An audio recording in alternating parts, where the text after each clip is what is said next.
After starting the season at nothing but high-speed circuits, last week's track and this week's stand in stark contrast. Imola has built a reputation where track position is king. So will qualifying prove to be just as important this time? We'll find out soon as we get ready to watch round 6 of the Lotus 79 Sunday Grand Prix Series. And you'll see it all live here on the Global SimRacing Channel. Hi, I'm Joe Peak, and joining me in the booth is Roush Racing driver Joey Atterbury. Behind the scenes is our director Ryan Bauer, and he's using cameras provided by Dougie Beard. Arriving just 2 years shy of getting to race here, the Lotus 79 still fits this place pretty well. Let's take a closer look with our track guide.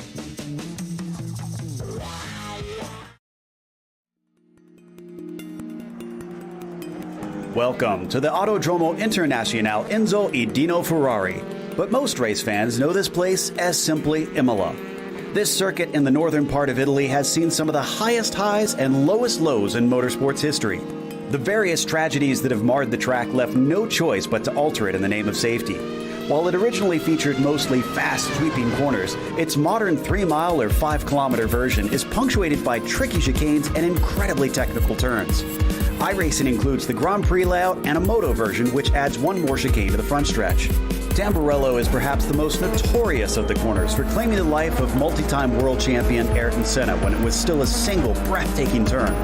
Now the Triple Apexer not only offers potential passing opportunities, but catches out drivers quite frequently. While heavy braking zones are everywhere, because few places allow the cars to get up to speed, overtaking is generally seen as an exercise in frustration. As if to almost counteract this quality, the track itself is situated in a gorgeous public park and sends the drivers through the beautifully calming Italian countryside. It also includes a fair bit of elevation change in which the track is split between the higher up back half and the lower first portion. It's no wonder that this place still proves popular with drivers and fans in spite of its difficulties in history. The Tifosi keep returning each and every time the sound of engines roar among the trees, and who can blame them?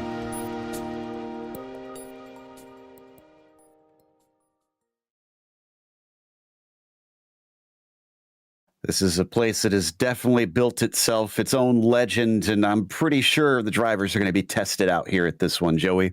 I love this place, a technical Italian racetrack right there in Imola. 17 turns, just a tick over 3 miles or just under 5 kilometers, just depends on which units you're using. And quite a few incidents have happened here over the years, whether it be vintage F1, current F1, the straightaway, it's kind of curved, so posturing the right way down that straight can be a little bit difficult. And then into that turn 2-3 Tamburello chicane, already very technical as soon as you approach it on the first couple corners of the lap. A few areas to note. Tosa down there, it can provide an opportunity for passing, especially if you get a poor run out of that Villeneuve chicane. And then there's quite a bit of elevation change from Piratella all the way down to Aqua Minerale. You can call it a chicane, you can call it a corner, whatever you want to call it. You better be on the brakes there, because if you aren't, you're going to slide way out into that gravel, and then it's uphill all the way to that Alta chicane. Once again, be on your toes there, because if you go jumping over the curbs, it can really upset the car, and then it is a downhill run all the way down to Ravazza. Once again, be confident on the brakes. If you can stick your nose in there, it's a great passing opportunity. What's more crucial is putting the power down, coming out, because it leads onto that long sweeping straightaway with the start-finish line pretty far down. Certainly will be providing lots of excitement, I'm certain, as we see the championship has come down to 6 points between Tolinen and Partanen once again. Topi Korteniemi finally took his first win of the season, which brings him in closer to those two who've been dominating so far this season. Dylan Freckleton has been kind of steadily racking up the points, but he hasn't been challenging for the wins, so that's why he is as far back as he is. But we'll see if his consistency will continue to play well for him, because Jason Clapper, who still is refusing to qualify, is actually as high as 5th now at this stage. He keeps getting better and better results. At what stage will he decide to eventually put a qualifying time down and maybe make a real challenge for the championship? We also have F2 standings in this series. Let's take a look at that. And it is very tight up at the front. Bjorn Ackerman, between the 49s and the 79s, he's really dominating the F2 driver standings, but he has got company with Sam Ryman only 5 points back, and really include Shady Ahmad in that, only 16 points. And throughout there, check this out, Joe, only about 13, 14 points separating Peter Konechny all the way down through Keith Herner in 10th place. This is one of the closest F2 points championships I've seen. It's only about halfway through, so curious to see how it takes shape more. As for today's race, going to be 25 laps around here, and we've hit the halfway point of the season. So if you're not in it, you better really pick up the pace at this stage. Open setup in this series. This is going to be a tricky one. There's that long straight down the front stretch, flat out through there, but all these chicanes, do you want to try and crank the wing in? How do you play this? I'm sure the drivers will have plenty of thoughts and input on that. And no spare car if you wind up with damage. And frankly, even though it is a modern Grand Prix circuit, there's a lot of places where you could wind up binning the car. Drive-through penalty at 17 incidents and a DQ at 25. Those curbs on the inside, though, I think are going to prevent too many drivers having off tracks to have to worry about that as we check out Pauli Partanen, who has the provisional pole right now with a 1:31.5, about a tenth quicker than Tolvanen. I'm curious to see how this plays out. Now, Joe, I know you weren't with us last week, but Topi Korteniemi just ran away at Zandvoort. It was only Pauli Partanen that could maybe even stand a chance of catching him, but even then, it was about 4 seconds at the end of that race. I'm curious to see if Pauli and Yuka, they're back on top this week. And Topi's been working on that all season long, so for him to finally do it and do it in such emphatic fashion is probably got to be a real confidence boost for him as Tolvanen comes up over Alta here. Called so because it's the highest point of the track, and then you plunge back downhill into Ravazza. Really kinked entry.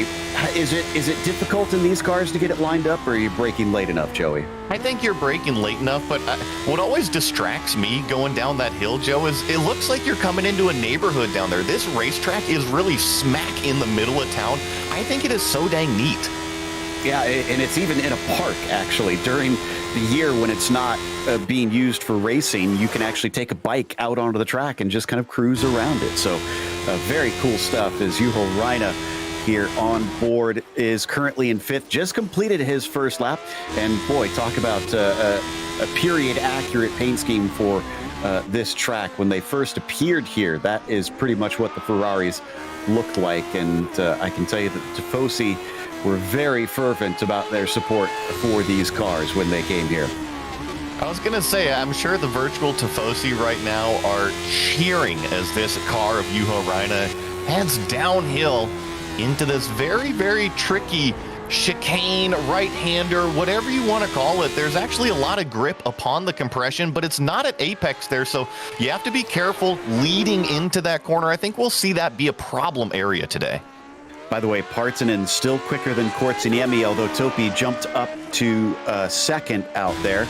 And it's about a quarter of a tenth of a second between the two of them. So it is tight. We ride on board with the Controller King now. Curious what this is like with that Xbox controller he notoriously uses as we hop on board. Yeah, look at the quick stabs that he has on the wheel. Going up into this chicane, I think this is right here is where it's probably not an issue as much as you'd think. Those chicanes, just the quick times on those steering inputs probably favor the controller a little bit, but then the sweeping corners, I have a feeling that's probably where it's a little bit more of a handful as you see what happens when you take too much speed into that Ravazza corner. And he hasn't set a time. His first lap was deleted, so got to hope that he stayed within the track boundaries, or else Phil's going to be climbing from the very tail end of the field as Gernot Friesche comes around. And it looks like, yes, Phil Reed did get a time in, but that hiccup cost him. He's only 13th. Let's see what Gernot can do on his second time around. He sits in 7th. Coming down the hill here. See if he can put the power down. This is another vintage F1, albeit a little bit of a different manufacturer, Joe. Yeah, the Tyrrell and has the I guess the the area-specific paint scheme. I'll have to check and see if Tyrrell actually ran this or something at Imola one of those years. His second lap, a 31.8, so that will jump him up into fourth. Very good qualifying for Gernot this time around, which will complete every driver who can set a lap now. And Pauli Partanen is on the pole position. Topi Kortaniemi going to be starting from second. See if he could back up his run at Zandvoort with Jukka Tolvanen in P3. We saw Gernot Fries's second time around, good enough to jump him up to fourth ahead of Nathan Finnegan in P5. Dylan Freckleton will start outside of that third row. Juho Reina did not really improve there. He stays in seventh position. You've got Paul Williams in eighth, followed by Christian Tanahato in the ninth spot, and then Peter Konieczny rounding out your top 10. You're in the 11th place position. We have James Barry in the number 14 car. Next to him is going to be Daniel Banker in 12th place. Phil Reed with that little bit of a sloppy qualifying effort is going to start in 13th. Miguel Moreland will share row number 7 with him. Jean-Francois Boscus in 15th. Sam Ryman in that F2 championship will start in 16th. Barry West, 17th, Pablo Suarez in 18th, and then on row number 10, we have Chris Roberts and AJ Roper, 2 more cars that didn't set a time all the way in the back here. Jack David Spickett and Jason Clapper, they're going to be trying for that last to first challenge. And even some of the drivers I'm seeing in the text chat are asking when we're going to see the Finnish domination abate. And not sure that it's going to be happening this time since we've got 3 in the top 3. But Gernot Friese seems hopeful. He says only 4 that are here today that he has to deal with. 87 degrees Fahrenheit. So a little warm on the track, but shouldn't be thing too outrageous that they need to deal with. Just about gridded up here, Joey. A few more, and we're on to a classic F1 circuit. I can't wait to see what it plays out. These standing starts are always a little bit of a gamble, and when you couple in the tire warm-up, that is a huge thing with these cars. You have these little itty-bitty front tires and some big old rear tires on it, especially through the first chicanes. Just be aware of it. Know that you're not going to have all of that grip that you just had in qualifying. Yeah, and let's not forget that the first chicane into Tamburello is kind of notorious for some big coming together. So let's hope that everybody is going to be heads up, as it looks like we're just about ready. Indeed, everybody is gridded up. The engines start to rev as the lights appear, and the green flag is out. Pauli Partanen gets a very good run off the line there from pole. He is absolutely dashing away, and Tolvanen is following him through. He's already passed Kortaniemi. By the time they get to Tamburello, 3 wide in behind them, they're going to be able to sort that out, but it looks like Sam Ryman has had an off. Oh, and Dylan Freckleton had a great move around the outside of the first part of that chicane there, but then had to give it up back to Juho Reina. It's Pauli Partanen leading Jukka Tolvanen. Oh, no, and then it looks like Nathan Finnegan just had an off in the second chicane. Keeps it from going into the barriers, but he's going to have to trudge his way back to the circuit all the way at the tail end as up the hill, Partanen and Tolvanen, a familiar sight here, leading the way, that pair of teammates. And then they're going to get back down into the valley of Aqua Minerale, still being chased by Kortaniemi and Friese. They haven't let him get away yet. I think this is the most dangerous area of the track. If you don't have the tire temperature up, if you're still getting warmed up yourself, you have to be careful of this right-hander. It looks like the field will make it through nice and clean, and the leaders are already up and through the Alta chicane. In fact, a little bit of side-by-side through there still, as I just saw Peter Konieczny get mugged by James Barry, who pulled a nice over-under. But here we see the leaders down into Ravazza, getting ready to complete the first lap, back to about the only high-speed point on this circuit. Who can get the run? I'm actually a little bit worried for Topi Kortaniemi right here. He's kind of stuck behind Jukka Tolvanen, but he's in the draft. Let's see if Yuka's going to go defensive. Topi's already on the back wing. Topi's going to go out drivers right now. He cuts back drivers left. How deep on the brakes does he go? All the way. What a move for second place, Topi Kortaniemi. He wanted that one back in a hurry. He doesn't want to let Partanen get away from them as we ride on board with Friese down into Villeneuve. All 3 of them tight together, but no place to make a pass here at this stage. They got to watch out. And that little back and forth that they had, Partanen's already 2 seconds ahead.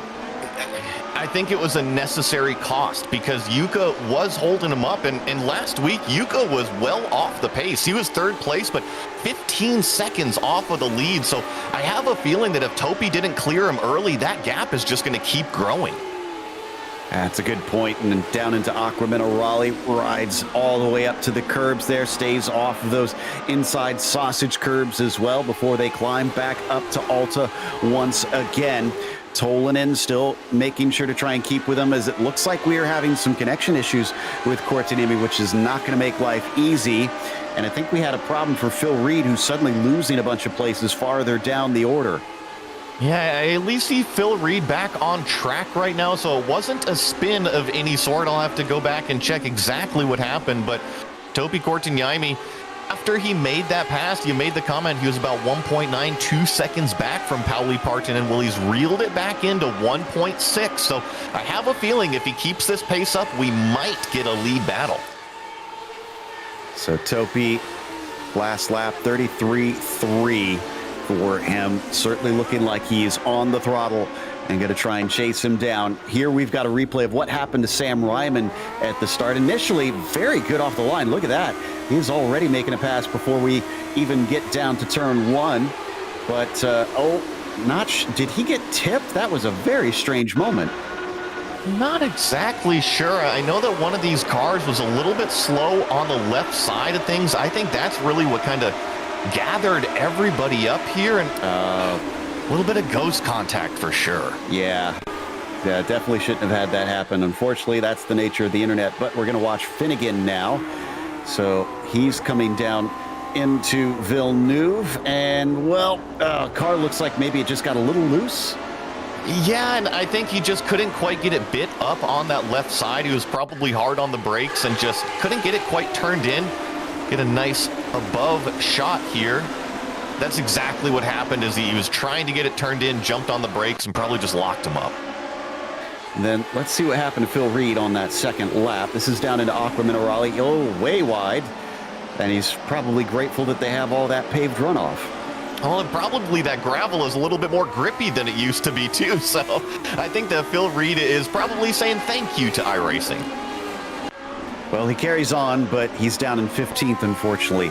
As for the battle between Partonen and Kortinimi, last time Pauli with a 32.6, Topi 32.2. Another 4/10 knocked off. We're going to watch Phil Reed to see if he can get a run on Boskus down into the Tamburello chicane. That's a big yes.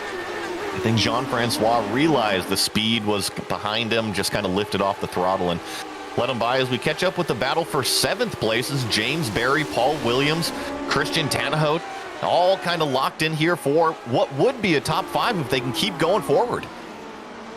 Yeah, being led by Barry.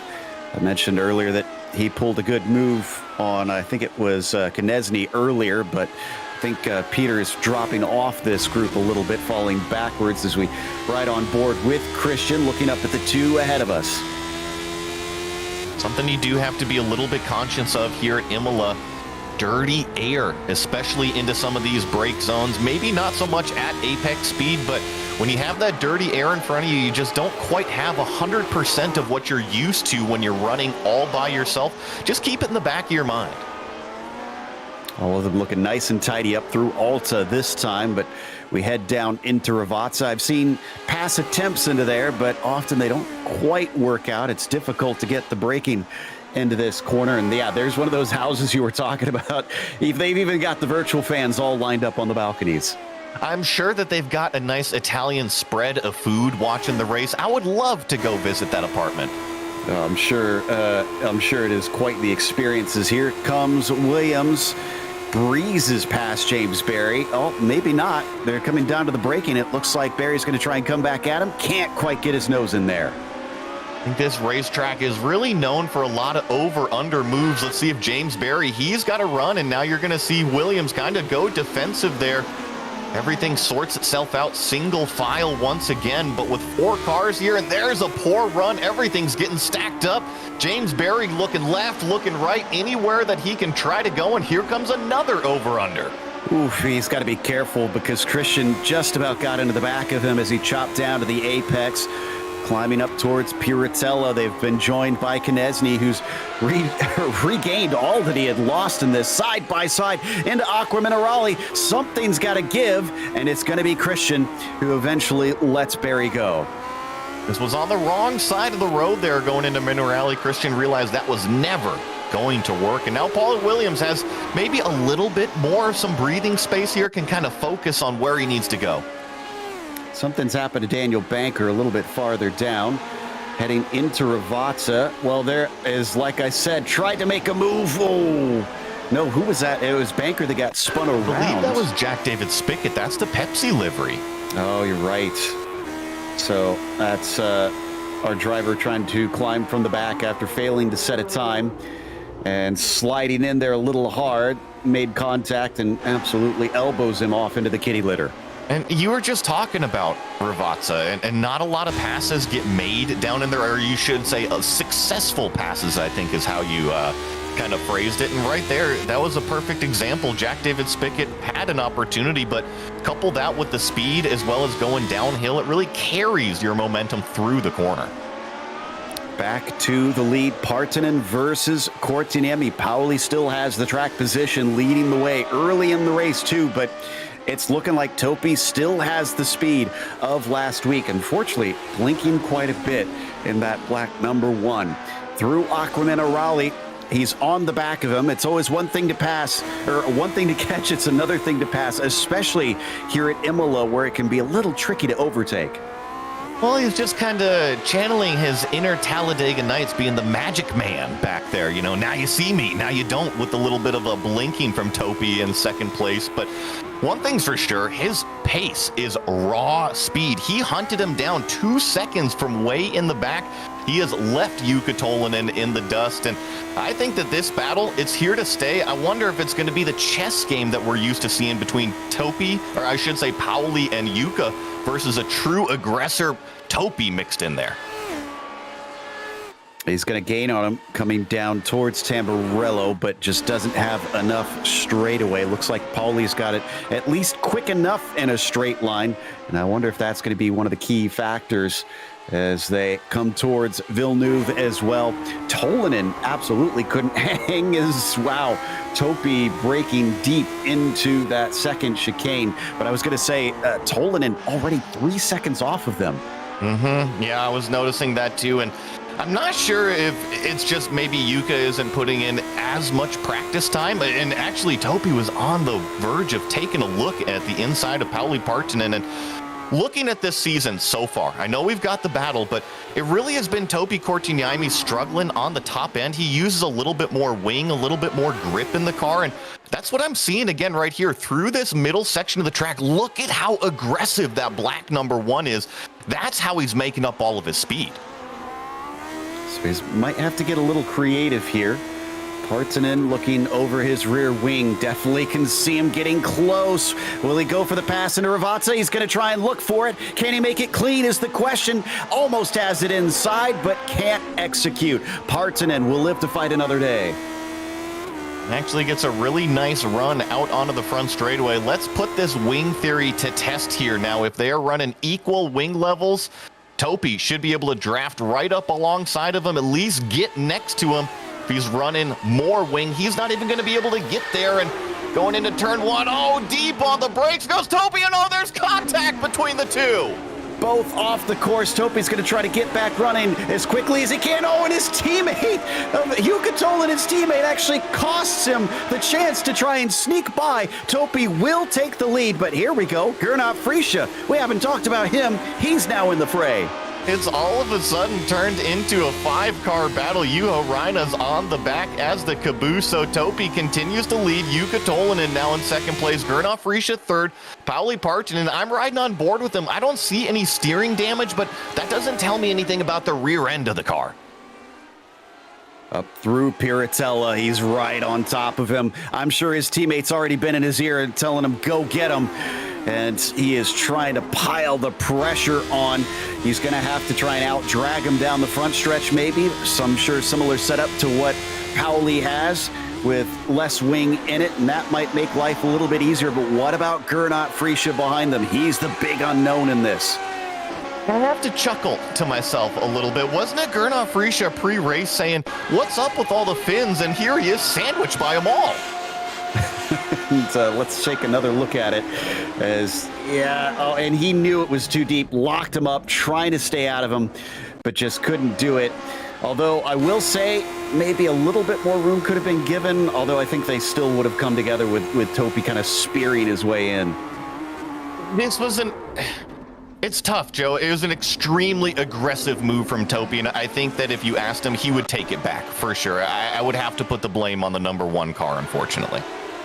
Well, down into the first chicane, it was actually an attempt at a pass, as we're seeing Spickett have a moment there through Villeneuve.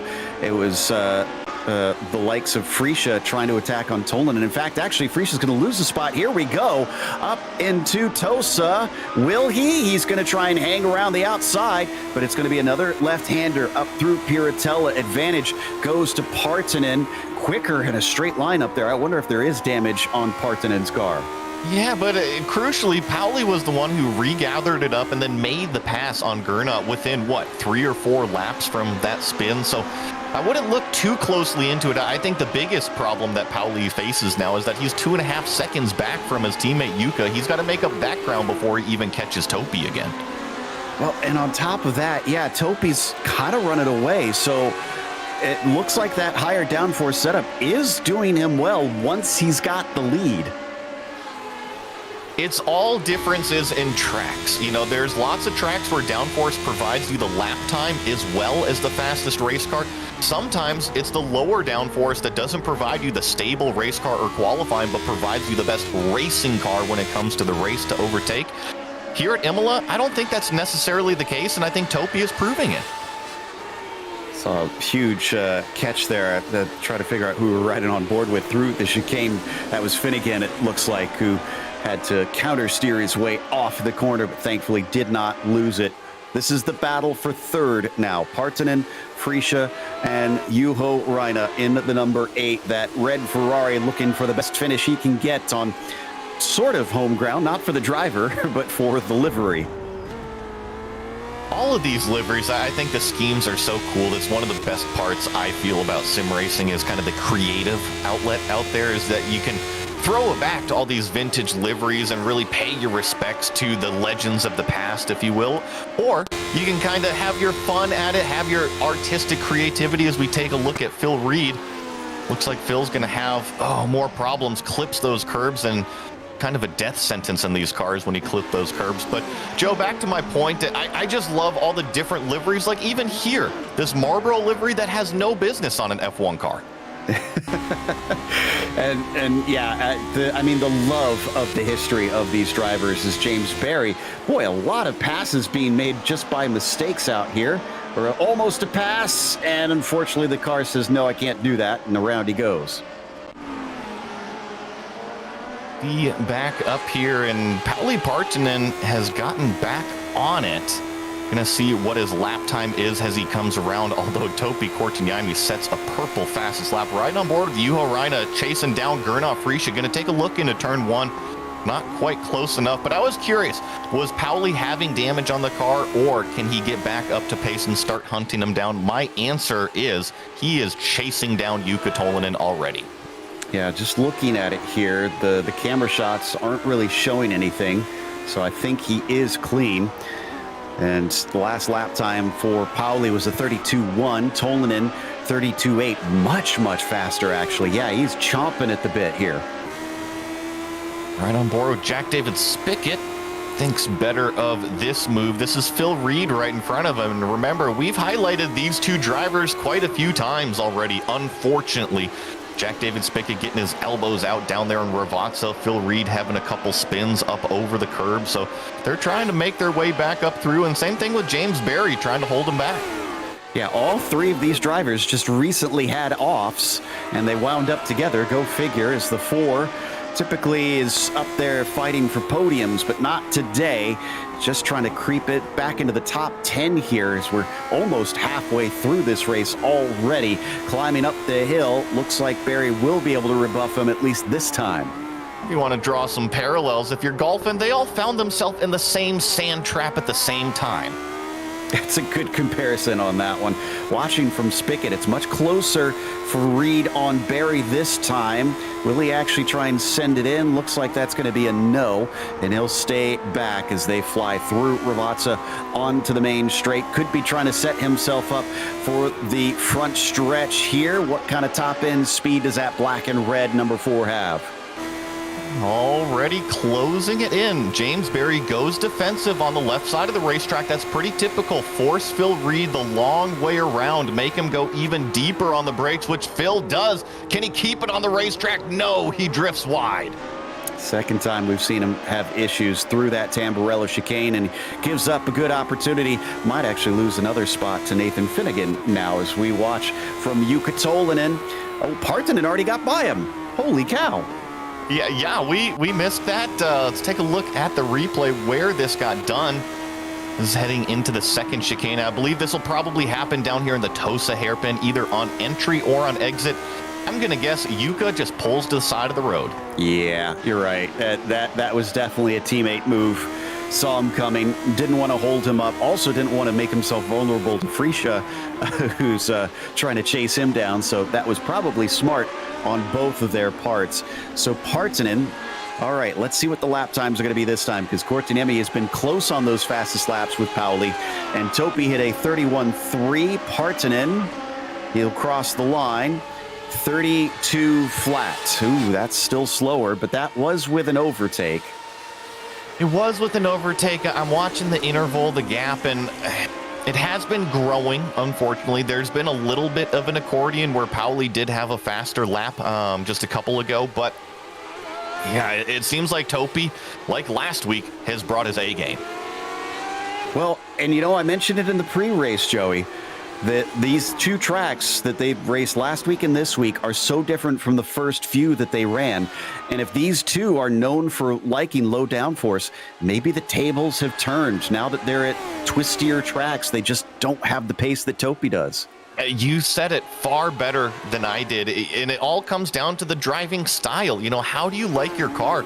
Some people, they don't mind the car moving around underneath them, and that provides a low downforce, a really high top-end speed, and actually, most of the time, the best race car possible. Some people just like that extra grip, that confidence underneath you, and when you come to certain tracks, that's really exactly what you need. So we hop on board with Spicket once again, catching up to James Berry now that Phil Reed had his off and has fallen behind Finnegan. Ooh, big moment there for Berry, just about losing control of the car. You can see how close he's getting as we ride on the gearbox of James.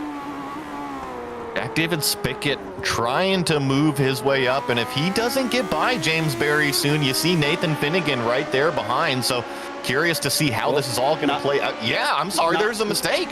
Yeah, not anymore. I was going to say he had a spin and just about got hit the first time, but then couldn't get off the track in time. He's had to take a tow up through Alta. Unfortunately, this chicane has bit many a driver over the years. Oh, just snapped it on his own.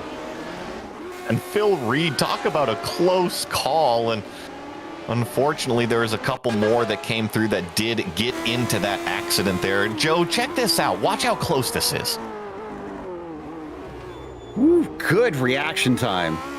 That is great work by Phil Reed. Just read it right and was able to snatch up a position thanks to that. That moves him back into 13th.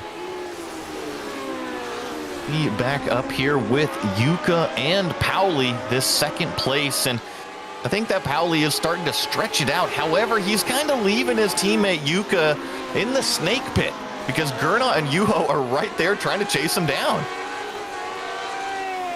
He certainly is. That is interesting that Jukka doesn't seem to have as great a pace today. Can Frisha try and get himself back onto the podium again as we go to Pablo Suarez a little bit farther down here in 16th. He's chasing on Daniel Banker and AJ Roper, but he actually lost those spots from them just recently. Wonder if he had some sort of off.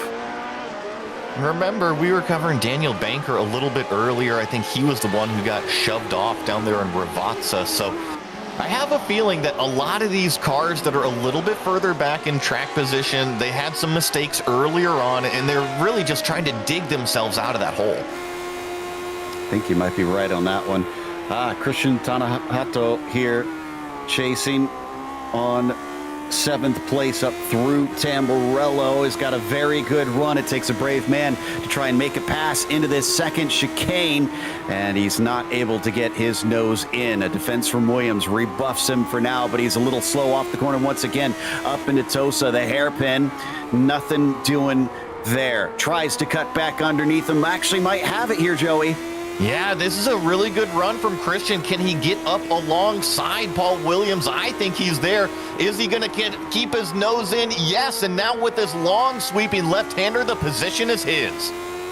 Unfortunately, outdanced the dancing queen of the Abacar as Paul Williams now falls into 8th spot. Let's see where Christian can go from here. He's got 7 seconds to make up to the next car up the road, so he's got some work to do. Back to Barry once more. He and Spickett have been giving us lots of action, and Barry has recently overtaken him. Yeah, nice little back and forth going on here. I think that Jack David Spickett was able to make the pass, and then James Barry did an over-under back on him. So a good little scrap for what will be the 11th place position. I see Jason Clapper, our biggest mover, up 12 positions already, but he is well up the road in front of these two. Yeah, I mean, you might as well inscribe his name on that trophy of Artist Charger. It sounds like Banker has maybe made a move, or did he get into more trouble? Oh, that's more trouble right there as they bang wheels coming up towards Piratella. And this time, well, no, for the second time, because he got shoved off by Spickett before, didn't he? Yeah, it's not the day that Daniel Banker wants. I don't think that he's probably enjoying his online gaming experience too much.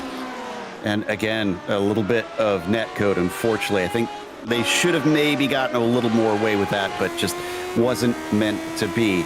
Back up to the battle for 3rd. Tolinen. And is this lap traffic? No, that's Partanen. When did they catch Partanen? Did he have a mistake? I'm curious if Pauli is playing the team game. Remember how I said that Pauli was ditching out? Well, if Pauli ditches Yuka doesn't have the toe down the straightaway. That's his best defense against anybody behind him. So I wonder if Pauli kind of waved the white flag, say there's no way I'm going to catch Topi out front. I'm going to help Yuka where I can. Use the Carlos Sainz method, yes, if you will. Going to become notorious for that one, I have a feeling. But I don't know if it's going to work, because look how close Freesia is to Tolinen as they start to cross the line once again. He goes off to the right-hand side. Tolinen defending, but he hits a wall of air. Just doesn't have the top-end speed in the clean air. Does Gernot Freesia. Swings around the outside, though, and he's going to make it stick. Blocks off the second apex. One where we've seen so many drivers fail, Gernot Freesia goes around the outside of that first chicane. What a move to put him up into that final podium spot. And I wonder if Tolinen knew that, told his teammate, get going, try and run away from him. This is a brilliant move. He's actually lucky he didn't get turned, though, because I think they made a little bit of contact as they swung back the other direction. Watch this.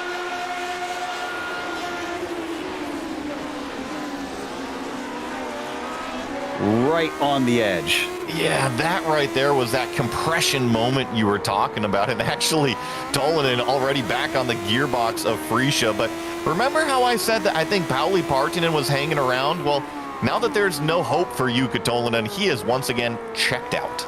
Yeah, well, like I said, I think Tolinen got on the radio and told him that you got to escape now, because Freesia looks quick today. He's already caught and passed me. And as we come down the hill, Phil Reed, who is he fighting now? James Barry, it looks like. He's past Jack David Spickett, just about gets into the back of Barry, but thankfully does not turn him. Well, and JDS must have had an issue, because he had gotten around James Barry just maybe 2 laps ago, and now he finds himself behind Phil Reed as he gets an excellent run out of the Alta chicane, right up underneath that back wing of the number 14, this red and white car. Does he go to driver's left? He is going to try to outbrake James Barry, but he can't keep it on the track. This is an uncharacteristically sloppy day for Phil Reed, I'm afraid, and I'm sure he's going to be kicking himself on this one. He goes back down to 13th once again, and James Barry is able to retain that P11. For a track where overtakes are supposed to be pretty difficult, we've seen a lot of passing, but I think it's more down to mistakes from drivers.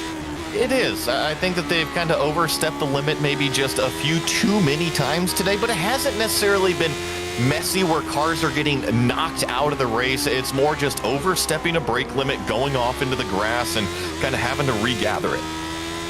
So we ride on board with Tolan. The other thing I love about the helmet view that Dougie's given us here for these cars is you can see how simple they are and compared to modern F1 machinery, with a big correction there for the fin. But, I mean, look at that. One button on the wheel. Yeah, and I see the off-on button. I'm trying to wonder what it is actually for. That's for the steering. That turns the steering wheel on, right?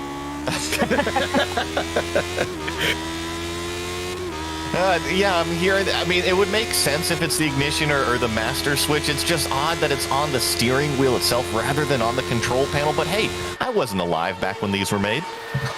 And I don't think they even took the steering wheel off back in this day. I think that was a bit later before that got introduced. So yeah, the wiring probably goes straight through as they fly across Tamburello once again. He's been hanging on to Freesia, but I think the advantage goes slightly to the Austrian because the number 2 has been kind of creeping away.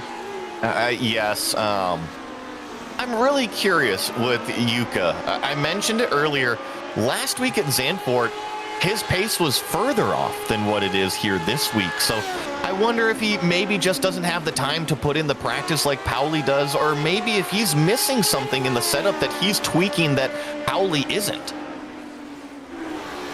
I'm sure they'll go over it as things go by, because yeah, I mean, it was Partanen that got the damage earlier, so theoretically he should be the slower one than Pauli, especially if they're running the same setup out there. But whatever the case, it just isn't really working out right now. And on top of it, Juho Reina is now challenging for that 4th position. Also, I've been keeping an eye on JDS because he and Barry, the never-ending battle, they're at it again. It's wild. I don't think it's going to go away. 6.5 laps left remaining. I have a feeling that if it does go away, they'll probably both be parked together in a tire wall. No doubt, as we watch them come towards Alta here and up over the highest point of the track. It's all downhill to the start-finish line from this point. But Phil Reed starting to encroach upon the pair of them. Can he actually make the successful pass this time, or will he have another mistake before this is over in 6 laps? Time to get out of that Ravazza corner, put the power down this long sweeping right hand straightaway. It curves back to the left after you get around pit road here, and Jack David Spickett is closing in. I just don't quite see him close enough in order to make a move down here in turn number 1. Is probably going to have to come later in the lap, or maybe even next lap. And Joe, I want to talk about the points championship. I know we're only halfway, but remember, Yuka won the first 2 races this year, and then Pauli won 2 in a row, and now Topi is lined up to win 2 in a row. This is fascinating. It's the ebb and flow of power between these 3, and it's been these 3 that have been basically up at the front for the entire season, with a few other drivers able to get a nose in. We'll see if it'll be a nose around the outside for JDS, who tries it on Piratella off camber corner. So difficult through there, but he hangs tough. Here we watch from Phil Reed's view. He's not going to be able to keep it side by side down into Aqua Minerale, and he has to back out of it, but that was a brave attempt from the 7.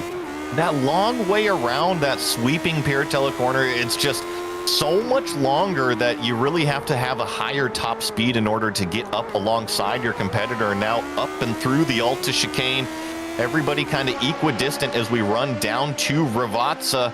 James Barry, I think, is safe this time, but it's all going to be putting the power down coming out of that final corner.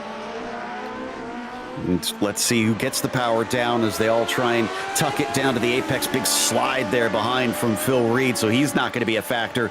Although JDS looks like he got a pretty decent run. In fact, he is gaining. He's gaining quickly. I'm not sure if Barry can be able to hold him behind if he keeps this momentum up.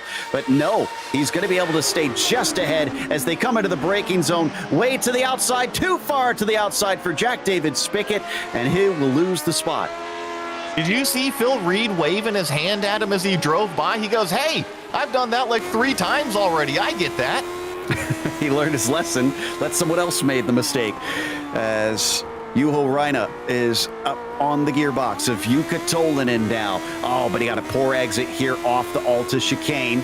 So it looks like the 5's going to dash away at least for a brief moment. Coming down to 5 laps to go here. And this is a long ways back from Cortinelli, who's now 10 seconds up the road. Phil Reed, all righty. Can he clean up the act this time as they fly into Aqua Minerale? I think that Phil definitely has the speed. You see these lurches of speed that he has, and I think it's just a kind of lining it up. What's your best opportunity and do it safely? Ooh, tries to switch back, but look at the car bounce over the curbs. This is not a car that likes that. It wants to be planted and use the downforce, but he's all over the back of him now as they head towards Ravazza once again. Already Phil Reed's had a mistake and gone off course here once, but not this time. Now he looks for the run onto the main straight. He's well within the slipstream. In fact, he might be too close as he has to duck out of it.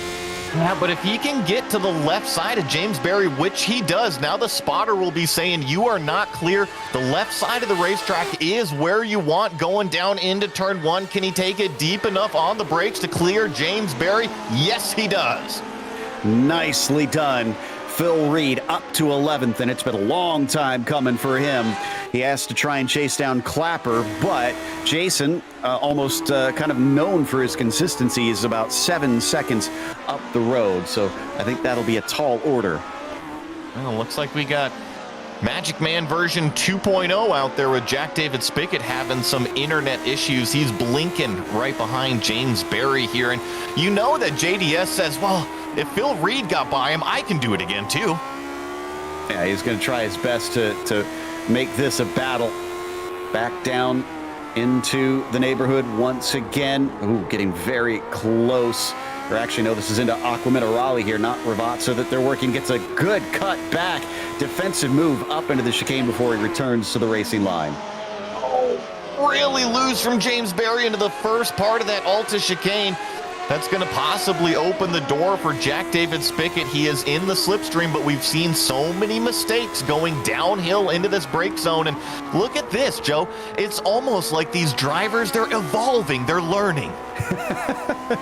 A neural net processor as they come out onto the main straight, and Jack David Spickett has James Berry in his sights. Now, can he make the pass is the question. He had the off before. Is he learning? Will he break the right amount to make this one stick? They're getting very close to one another as the track weaves up to the braking zone. He doesn't go off the circuit, but he also doesn't make the pass. I love this defense from James Berry. We've really been talking about how everybody's kind of been getting by him, but look at him. He's hitting his marks. He's leaving room for Jack David Spickett. This is exactly what you want in a race. I think James must have just had a very good qualifying this time because he's actually down one position and he's been playing defense almost the whole time, but the cars look so slippery today. We've seen a ton of corrections whenever we ride on board. I think it's you talked about it. What are you going to choose? The low downforce or the high downforce? The low downforce it's inviting because it gives you the top speed, but it does exactly what you were talking about. It is so wiggly underneath you. We were talking about Clapper earlier. Well, here you go. He is up 12 positions since the start of the race. And I know those of you who watch a lot are probably tired of hearing it from us, but he doesn't qualify. So this is normal for him to climb up the order. And he's actually, is that for position? Yeah, that's yes. Peter Konechny. Yeah, that's for the 9th place. And he has a 2 full laps right here to go ahead and try to grab that position. I don't think Jason Clapper's quite done. Yeah, but to give you an idea of how quick the leaders have been going, Clapper's 45 seconds behind Cortinelli. What's happened to Dylan Freckleton here? He had such a good start to this race, and he's down into Aqua Minerale. Oh, just maybe dip the tire onto the AstroTurf. That's a common one if you go out too wide there. It can certainly give the yaw angle. The other one that I was thinking of, Joe, is maybe a downshift gone wrong right there where it kind of locked the differential. Yeah, that's a good point. I think that makes a little bit more sense, honestly. But we have the white flag out for Topi Cortinelli. He's got one more to go. and he is now almost 12 seconds ahead of everybody else. This has been another incredible performance, much like we saw at Zandvoort. But the bad news for him is next week, it's back to the quick tracks, those long straights and fast corners at Spa. Will he be able to keep this up? I'm not sure, Joe. That's always the question in the championship, and they always say there's horses for courses. And it certainly seems like Topi, he likes kind of these medium speed tracks versus the really high-end speed tracks like you were mentioning. So I'm just curious to see if he will make an adjustment in his driving style or his setups, or if he'll just continue riding the waves. We'll watch and see, as Jukka Tolinen's not done with his woes yet. Just hasn't had the speed today. After starting from third, he is already off the podium and might be demoted down to fifth here by Juho, who has been hassling him for much of the tail end of this race. Just hasn't had a good opportunity. Topi Kortiniemi got his first win of the season last time out at Zandvoort. And once he eventually got into the lead, it was goodbye from the Finn. And the number one on his car is going to be appropriate today, because the highest I-rated driver in this field is going to take the win here in round 6 at Imola. What a drive from that fine gentleman. Pauli Partanen will cross the line in second place here, get that second step on the podium. Gernot Friesche will claim the third place, and I'm actually looking at this Jukka Tolinen battle. He will hold off Juho Raina for the fourth place position. Had a bit of a scare. That was Pablo Suarez who was being lapped and kind of held him up just briefly off the corner. Thought maybe he was going to lose that position in the end. And the ever-going battle between Barry and Spickett, it does look like Barry holds the upper hand. As long as he's clean through these last few corners, I think he's home free. I think James Barry will probably sigh relief after this one, but he's got to get it through this brake zone. Remember, we've seen so many mistakes be made nice and clean through the first Ravazza. Now he's got to put the power down coming out, up through a couple gears, and he will hold on to that spot. Impressively, out of 22 starters, we only had 2 DNFs. One was on the first lap, and then the other was about halfway through with Finnegan. But 20 finishers here today. We're going to take a quick break and go through them in a moment, as well as have driver interviews after the break. Racing isn't easy, but experiencing it is. iRacing puts you in the driver's seat with the industry's leading sim racing game. Drive on laser scan replicas of the greatest racing circuits from around the world. Go head-to-head against other drivers chosen by skill-based matchmaking to ensure competitive racing at every level. Compete across all your favorite series. In officially licensed cars, engineered to deliver the most accurate driving experience possible.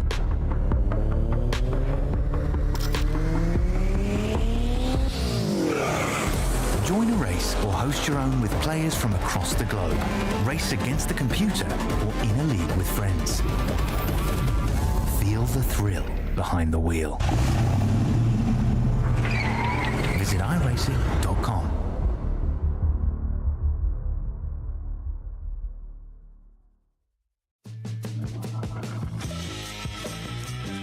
Welcome back to Imola, and after round 6, Topi Kortiniemi becomes the latest back-to-back winner. We now had 3 at the start of this season. It's been very pattern-like throughout, and Pauli Partanen followed him home with Gernot Friesche getting on the podium once again. Tolinen just couldn't seem to be fast enough today, and he barely held off Juho Raina right at the end. Christian Tanahato was in some battles early, but then he kind of faded into obscurity and took a quiet 6, as Dylan Freckleton was 7th with a little off in the middle. Paul Williams was 8th, and Peter Konieczny gets a top 10 and 9th. Jason Clapper up 12 spots to get a top 10. Bill Reed finishes 11th after quite a few moments in the grass or gravel out there. James Barry holds on to that 12th position. Remember, we were highlighting that defense that he had on Jack David Spickett, who finishes right behind him in 13th. AJ Roper, 14th. Jean-Francois Boscus in 15th. Barry West finishing in 16th. Daniel Banker, after getting elbowed off a couple times, comes home in 17th. Miguel Moreland in 18th. Chris Roberts 19th, and Pablo Suarez, your first car that was one lap down. Unfortunately, the last two, Nathan Finnegan, Sam Ryman, did not finish. And it looks like we do have Pauli ready to talk to us. So let's hear from the second place finisher. We did see in the chat afterwards, Pauli, you seemed a little bit miffed about the overtake there. What's your perspective on it? Yeah, well, it was clearly Topi's fault. Like, no question about it. I was expecting him to do something like that, but I'm still pissed so badly. I understand being annoyed by that one, but a second place, and the good news is we were kind of looking at the trends of things. You and Yuka took the first 4 wins, and they were all the super fast tracks, and now Topi here at the more technical tracks took his 2 wins. Do you feel like you and Yuka will be back with getting more wins when we go to Spa, which is another fast one? I don't really know. Topi is a fast guy, and seems like if you are in front of him, you will die. You will die. So there's no way to win him. Interesting perspective on it. It's certainly been an exciting season between you 3. I mean, there's nobody else that seems to be able to hang with you guys. Yeah, we had a great pace as always, but glad to see Gernot having a good pace.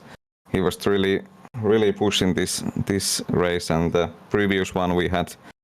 And 2 hours ago, he was actually faster than me, so glad to see Gernot getting the pace he deserves. Maybe this new tire fits him, and I'm glad to see him at the podium. Well, thanks for coming and chatting with us. Again, commiserations that it wasn't a win, but you still managed to collect valuable points today. Yeah, thank you. And I think we've got Topi actually ready to talk to us real quick. Let's have Joey talk to our winner. Topi Korteniemi, congratulations on the win here at Imola. First of all, I'm sorry to Pauli. It was my fault. Now looking at replay, at the heat of the moment, I was like a 50-50 on that. But now it's clear it was my fault. So I don't know. But thanks. Well, I think you're definitely doing the right thing and raising your hand. I know that Pauli wasn't too thrilled with that move, and even if it didn't happen, you guys would have had a fantastic race out there. But I want to talk about the win versus the incident out here. You've now had 2 wins in a row.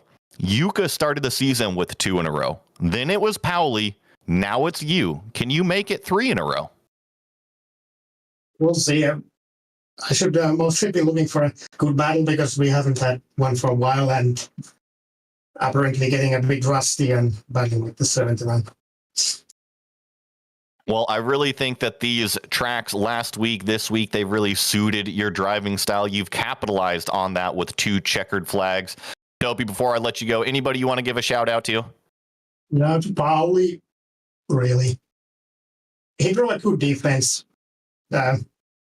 Looking at it, that's a bit ambitious. But anyway, thanks to you guys. Think like a goldfish. Keep on swimming out there. Today, it was Topi Korteniemi's day collecting that checkered flag. One last driver we want to chat with, Gernot Friesche, a podium out there. Gernot, you caught up to them. Were you a bit surprised when suddenly you saw a bunch of the leaders all in a group about halfway through the race? Yeah, sure, I was surprised. So must have been some kind of mess in front of me. Didn't really, know what was happening, and also I didn't know if the other guys maybe had some damage. But late in the race, I learned that their cars were still running fine, and congrats to Dopey and Pauli. They were just the quickest guys today, and untouchable for me today. Yeah, but you still put in a good drive to climb onto the podium. We saw a lot of drivers really sawing at the wheel. Looked like the cars were very loose. Is that the new tire, or was everybody just maybe trying to take the downforce out? Well, I can't answer you that. Actually, this morning I was asking the same myself, because I consider myself still really new to the new tire model.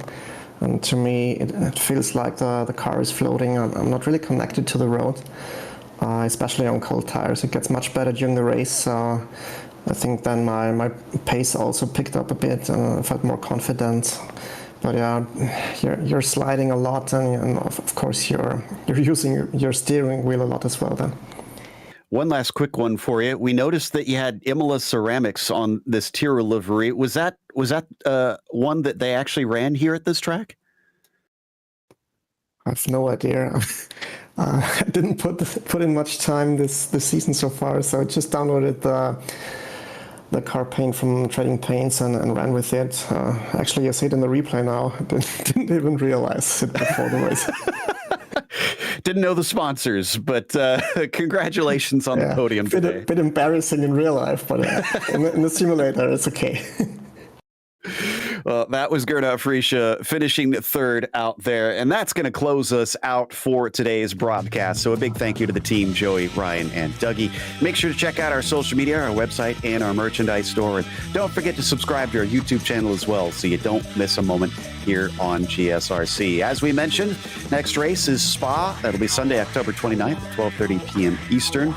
And be sure to check out our other broadcasts because up next, it's the majors with the Holly Farms 400 going old school NASCAR, and that'll be at 11:45 a.m. Eastern. Until next time, race clean, race hard. We'll see you on the track.